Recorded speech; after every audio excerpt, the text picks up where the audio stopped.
Sasa mbingu ikaanza kupata wivu, pamoja kuna malaika, kuna Jibril, usiku na Baitul Maamur na ghasia zote, lakini ikapata wivu, ikasema ya Rabb, in kunta sharrafta al-ardha bi Muhammadin fasharrifna bihi walau marra.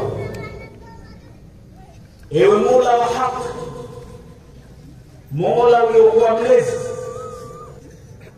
ikiwa ardhi umeipa utukufu kwa sababu ndani yake yumo Mtume Muhammad, fasharrifna bihi walau marra, na sisi tupe sharafu kama ilivyokuwa na sharafu ardhi yapokuwa mara moja tumpate huyo Mtume Muhammad.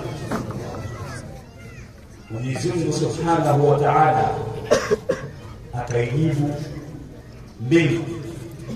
Kwa hiyo ile safari ya kutoka mtume kutoka hapa ardhini, Isra na Mi'raj, kanat ijabatan li da'wati as-sama.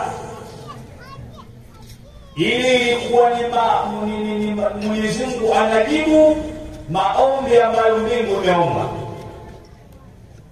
Sasa Mwenyezi Mungu Subhanahu wa Ta'ala kwa hikma yake akayaandaa akawa aliyokuwa, akampeleka Mtume Muhammad sallallahu alayhi wasallam mbinguni, lakini hikma yake Mwenyezi Mungu alikuwa anajibu maombi ambayo mbingu imeomba.